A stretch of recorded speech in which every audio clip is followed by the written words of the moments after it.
Bonsoir à tous. L'invité de l'entretien du jour est l'un des 13 candidats qui se voient dans le fauteuil présidentiel à l'issue de l'élection anticipée du 24 mars prochain aux Comores. Il est aussi l'un des candidats indépendants. Il a le goût de la provocation. Dans son Comore natal, ses partisans l'appellent affectueusement Campagnard.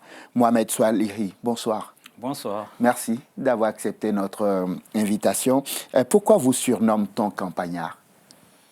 C'est un surnom qui est venu comme ça, parce que je suis de Mitsaméouli. Au départ, j'habitais en centre-ville. Oui. Et puis, nous avons construit une maison un peu en campagne. Et un jour, on m'attendait à l'entraînement de foot. Et on me voyait sortir de la campagne pour venir. Oui. Et c'est un ami qui s'appelle Mohamed Ali, Katan. Qui m'a appelé, ah voilà le campagnard qui arrive. Donc, et depuis, c'est resté. Oui, c'est resté comme ça. Ça vous plaît qu'on vous traite de campagnard? Tout à fait, je suis un vrai campagnard. Oui. Et ça ne me fait pas mal qu'on m'appelle campagnard. Quand ils entendent campagnard, ils peuvent se méprendre. Vous êtes un officier de l'armée. Vous avez été officier de l'armée. Tout à fait. Je suis un parmi les premiers officiers de l'armée comorienne. Colonel? Actuellement, je suis colonel, mais j'ai franchi tous les échelons de la hiérarchie militaire. Je suis commencé par être à l'école militaire de Meknès au Maroc. J'ai fait une école de formation au Maroc. J'ai gravi les échelles de l'armée. Est-ce que j'ai commis un crime de lèse-majesté? J'aurais dû dire mon colonel, bonsoir. Eh oui. Oui. Vous aviez été chef d'état-major aussi?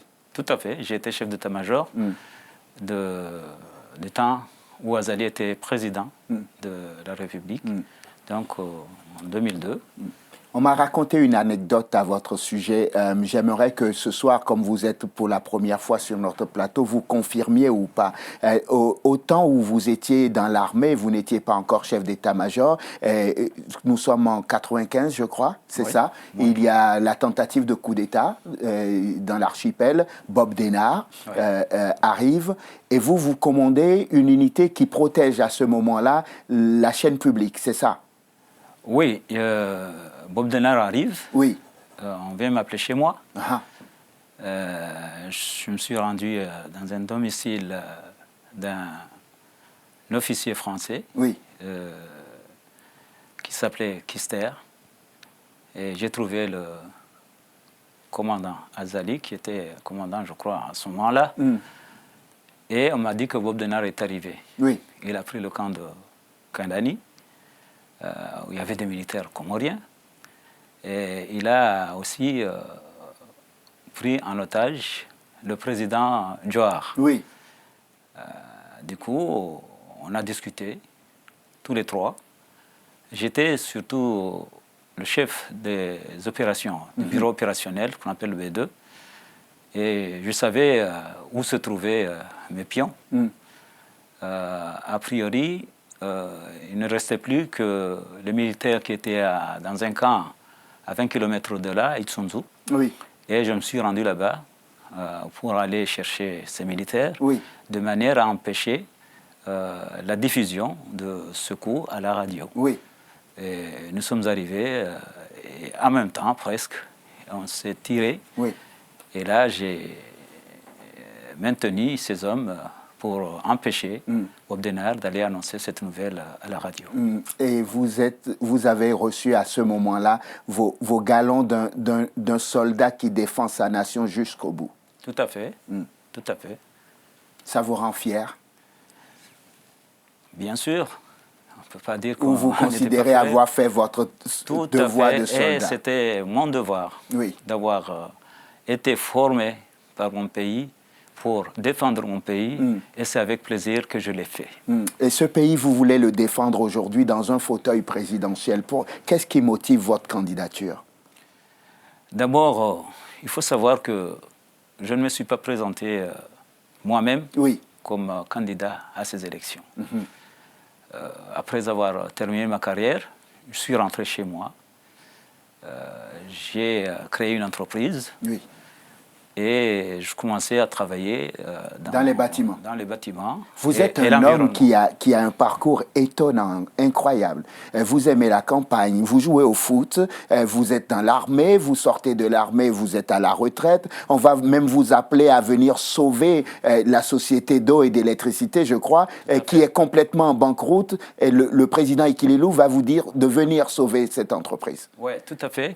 D'ailleurs, quand j'ai rencontré le président Ikililou pour la première fois, oui. quand il m'a nommé à cette direction, oui. j'ai voulu lui remercier. Et vous savez ce qu'il m'a dit? Non. Il dit, vous me remerciez comment? Moi, je sais ce que je vous ai donné. Je ne vous ai pas fait cadeau.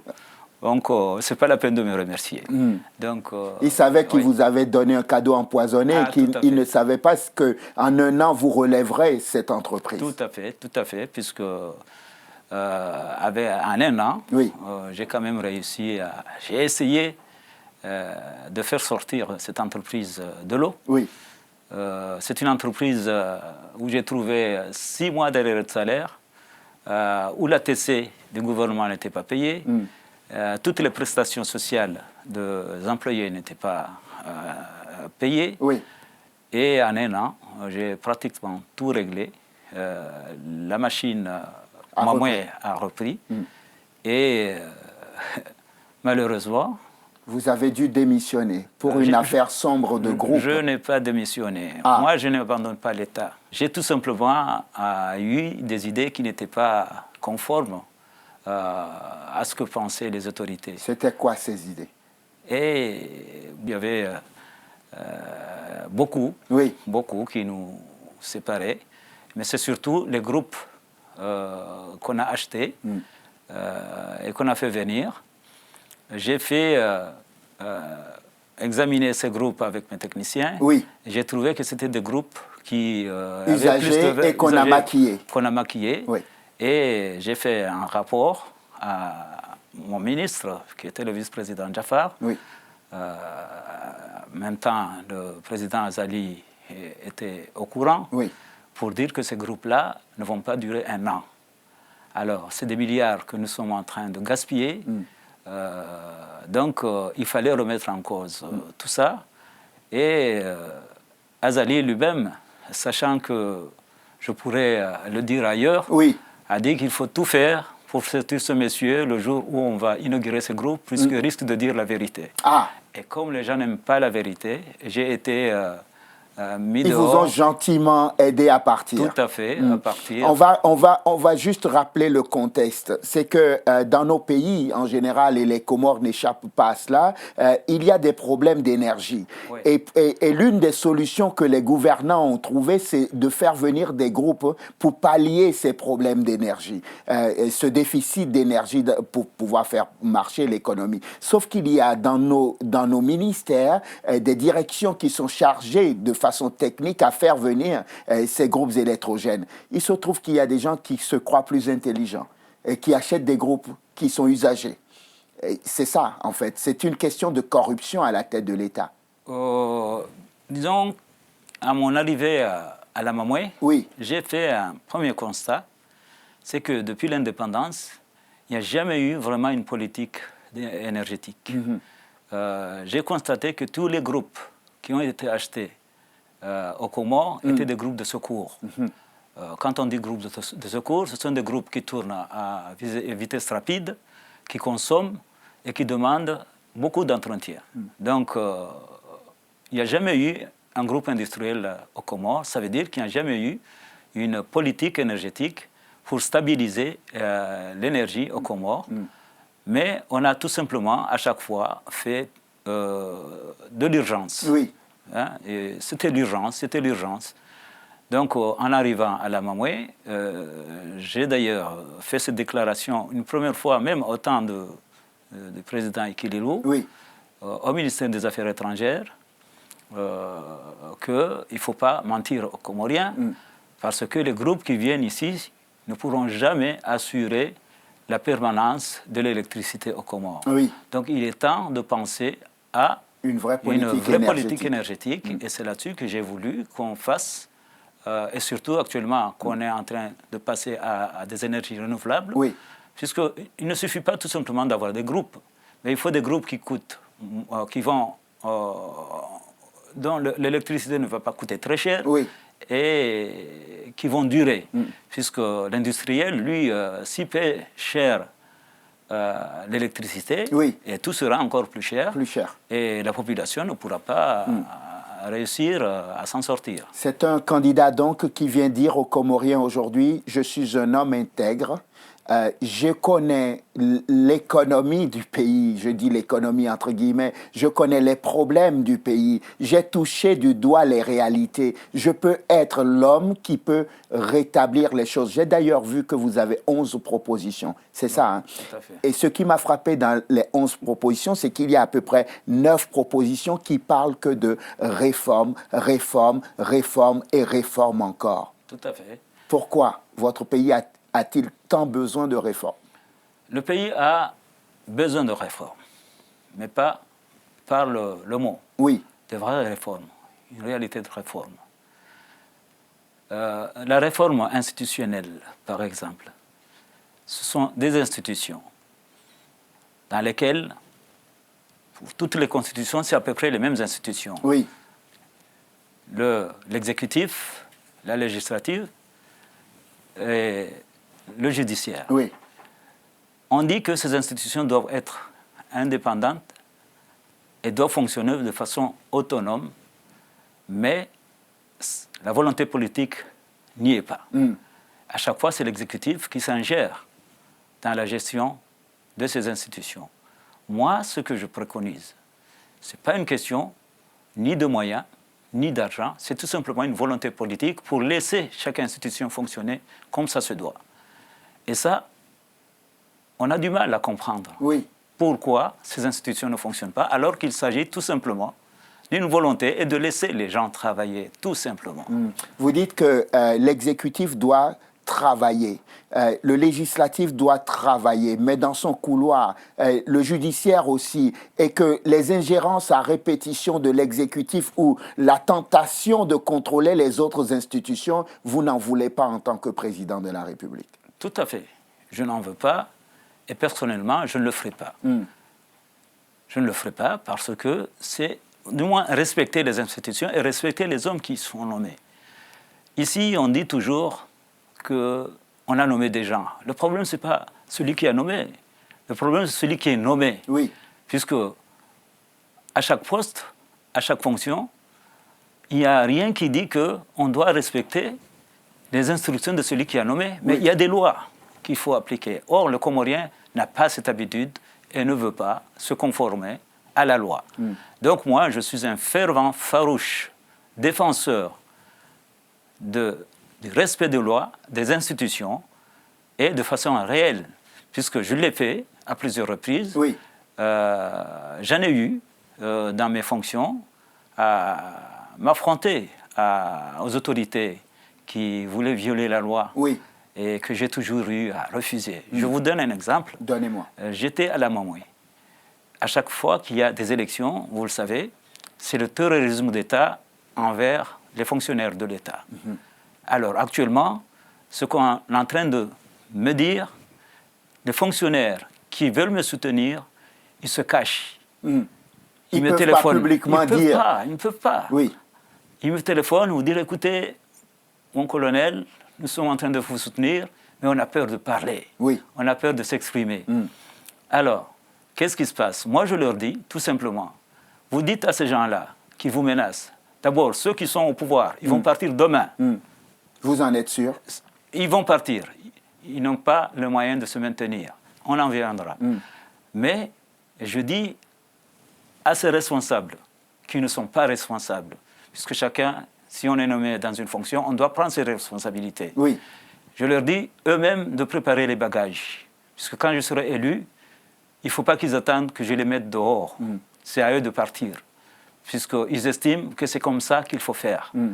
D'abord, je ne voudrais pas les mettre dehors, mais c'est à eux de dire que vraiment, comme je ne suis pas quelqu'un qui soutient le nouveau régime, il faut que je parte. D'eux seuls. Est-ce que votre discours ne fait pas peur à certains Comoriens? Ça peut faire peur, justement, à celui qui ne veut pas rester dans les normes. moi, je ne tiens pas à faire peur à qui que ce soit. Oui. Il y a des règles qu'il faut respecter, et bien que chacun les respecte. Et celui qui ne respecte pas, effectivement, il doit avoir peur. Puisque je ne tiens pas à laisser les gens violer les règles, violer la loi et aller en dehors des lois. Donc, tous ceux qui s'inscrivent dans cet objectif de violation des lois, ils doivent avoir peur, effectivement. On va se recentrer sur l'essentiel, donc la campagne électorale qui a commencé et dans laquelle vous êtes depuis un moment. Vous allez sur le terrain. Quand vous rencontrez les gens, est-ce que vous sentez qu'il y a un désir de faire venir Campagnard au pouvoir? Tout à fait. Là où j'étais, quand j'étais au Comores, je ne cessais d'avoir des téléphones que les gens veulent voir ce fameux Campagnard, si ce n'est pas un diable, puisque les gens ne me connaissent pas de visage, mais ils entendent parler de moi. Mais il y a un autre souci, c'est qu'ils ont peur de l'annonce ou des manipulations du gouvernement. Actuellement, ce n'est plus Azali, puisqu'il n'est plus président, et je pense qu'il ne va pas encore revenir. Mais son fameux ministre de l'Intérieur, le fameux Kiki, qui fait la peur de faire la pluie et le beau temps, mais je suis en train de le mettre en garde de ne pas continuer à faire ce qu'il fait, puisqu'il est conscient qu'on n'en veut plus de ce gouvernement. Donc, ils sont en train de manipuler, paraît-il, les résultats pour annoncer une victoire qui n'a pas encore lieu, puisque les élections n'ont pas encore été Ça, c'est des rumeurs d'opposants qui se savent déjà battus, non ça? Non, mais ils le disent. Ils le disent. C'est normal qu'ils se disent qu'ils peuvent gagner les élections? Oui. Vous aussi, vous pensez que vous pouvez gagner les élections? Non, c'est tout simplement... pourquoi on dit ceci? Puisque ce fameux ministre de l'Intérieur ne veut pas se conformer aux dispositions de la loi électorale. C'est quoi cette disposition à laquelle il ne veut pas Pour la sécurisation. Il essaie de passer à côté. Par exemple, il ne voudrait pas que nos assesseurs signent les PV. Et ça veut dire quoi? Pourquoi il ne veut pas que vos assesseurs signent les PV? Parce qu'il veut introduire d'autres PV au moment de l'élection. Et ça, il faut qu'il soit conscient que si jamais il joue à ce jeu-là, ça peut lui coûter cher. Vous savez que ceux qui tiennent des discours comme les vôtres, ils les ferment très rapidement en résidence surveillée, vous le savez ça? Moi? Enfermer, moi? Je ne pense pas. Il n'osera pas le faire. Pourquoi? Non, parce que je sais qu'il ne le fera pas. Vous avez des armes cachées quelque part chez vous? J'ai ma volonté. Et je suis certain que je viens ici pour défendre le peuple et ma nation. Et eux, ce sont des petits gamins qui veulent tout simplement mettre le pays en dérive. Et là, je n'accepte pas et le peuple comorien ne va pas accepter. On sent un homme qui a envie d'en découdre. Qu'est-ce qui vous porte? Qu'est-ce qui donne cette énergie? J'aime bien cette nation comorienne. J'aime bien défendre cette nation. J'aime bien défendre le peuple comorien. Et je crois que c'est ça qui me donne la force de dire ce que je dis aujourd'hui. Et je crois, pas une mise en garde, mais je crois qu'ils doivent réfléchir un peu avant d'agir et avant de savoir là où le pays doit y aller. Et il faut qu'ils restent à l'écoute de l'expression du peuple qui aujourd'hui veut exprimer sa volonté de choisir, de faire le choix d'autres personnes parce qu'ils le savent très bien. Actuellement, le Azali ne peut pas aller tout seul dans un village, dire qu'il veut faire une campagne. Pourquoi? Alors, parce qu'il ne ferait personne ne viendrait à son encontre. Ce n'est pas ce que nous voyons. Nous voyons des images où il y a des gens qui se mobilisent jour après jour. Je vais à Moroni.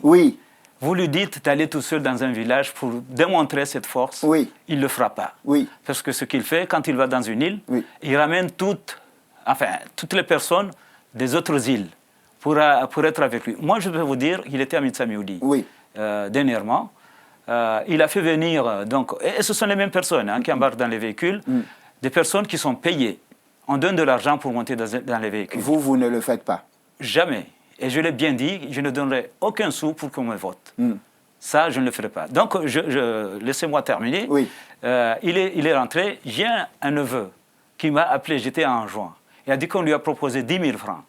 Comorien. Pour aller s'asseoir sur une chaise, tout juste pour remplir la tribune, parce que il veut montrer qu'il a des gens. Oui. C'est mon neveu. Oui. Il a dit, vous savez que mon oncle va être élu. Il a dit, non, c'est pas grave. Nous, ce que nous voulons, que tu viennes t'asseoir sur la chaise pour faire le nombre. Pour faire le nombre. Alors, c'est une technique que tous les candidats utilisent. Vous ne me direz pas que tous ceux qui viennent à votre campagne viennent juste parce qu'ils aiment Campagnard. Moi, je ne les appelle pas. Oui. Moi, j'y vais à leur rencontre. J'y vais. Et à chaque fois que je vais dans un village, c'est tout le village qui est pour moi. Donc, moi, je vais avec eux, ils organisent. Je vais à chaque fois, vous verrez ma voiture, il y a 4 personnes. Oui. Je me déplace dans les villages. Ce n'est pas exclu que j'organise un jour un meeting. Oui. Ce n'est pas exclu. Mais moi, d'abord, je vais au contact de la population. Et c'est la population elle-même qui me reçoit dans les villages. C'est la population qui me demande d'y aller. Donc, dites-lui de laisser ce cortège pour aller dans un village et demander. Vous savez, dernièrement, il était dans un village qu'on appelle Mkazi pour la grande prière de vendredi. Qu'est-ce qui s'est passé? Quand il s'est mis à conduire la prière, c'est toute la jeunesse qui a quitté, la mosquée. Alors, vous croyez que c'est comme ça qu'il va avoir les élections avec des gens qui le fuient? Et donc, vous êtes sûr que le président Azali, qui d'ailleurs va être élu au premier tour de l'élection, ne sera pas élu? Je ne comprends pas très bien. Vous en êtes sûr? C'est vous qui donnez les résultats? Ce n'est pas moi, c'est lui qui l'a dit. C'est pour cela que je dis qu'il va tricher. Et il ne faut pas qu'il tente de tricher. Ça va lui coûter cher. C'est un message que vous lui adressez? C'est un message que j'adresse et à son gouvernement et à tous ceux qui l'entourent. Mais s'il gagne honnêtement les élections? C'est impossible. Pourquoi est-ce? Mais qu'il essaie un jour d'aller dans un village pour prouver sa popularité. Il faut qu'il laisse. On va résumer notre pensée parce qu'on arrive malheureusement au terme de cet entretien. Vous me dites que le 24 mars prochain, il n'y a pas moyen que le président Azali, aujourd'hui, se déclare vainqueur d'une élection. C'est impossible. C'est impossible. Et si vraiment il tente de faire une telle déclaration, je vous assure, le pays risque de tomber dans le chaos. Vous ne le souhaitez pas, vous? Ce que je ne souhaite pas. Je suis là pour quelqu'un je dirais, de paix. Je suis venu pour rassembler, pour avoir un État unitaire, une population solidaire. Et je ne souhaite pas qu'il arrive de malheur à mon pays. Donc je demande tout simplement au peuple comorien de s'unir. Et le 24 mars prochain, faire ce qu'on appelle une révolution dans les urnes. Et sauver cette nation qui risque de tomber dans le chaos et dans la dictature qui a été déjà annoncée et qu'il faut stopper absolument. Juste une dernière question. Je me disais, il est étonnant qu'un homme comme lui n'ait pas réussi à rassembler toute l'opposition autour de lui et à avoir une candidature pour être encore plus une force face au président Azali. Oui, c'est dommage, puisque je présente quand même une alternative. C'est dommage. Et j'espère, et je lance encore un appel, il n'est pas encore trop tard. Ils peuvent très bien se réunir autour de ma candidature pour qu'on continue à sauver ce pays. Très bien. On va conclure sur cet appel. Mohamed Swalihi, merci. Merci beaucoup. Ex-chef d'état-major de l'armée comorienne, vous êtes surnommé campagnard dans votre pays. Vous êtes candidat, vous êtes l'un des 13 candidats à l'élection présidentielle anticipée du 24 mars prochain. Nous n'avons pas évoqué votre ambition de faire un pouvoir de transition et pouvoir permettre à Anjou en 2021, c'est ça, Tout à fait. De retrouver la présidence, donc rétablir l'ancienne constitution et la tournante. C'est ma priorité. C'est d'ailleurs parmi mes premières mesures, c'est de mettre en place déjà, il y aura un ministère qui sera chargé des réformes institutionnelles, Oui. Réformes auxquelles il va falloir avoir une autre constitution qui sera basée sur les principes des accords de Fomboni. Oui.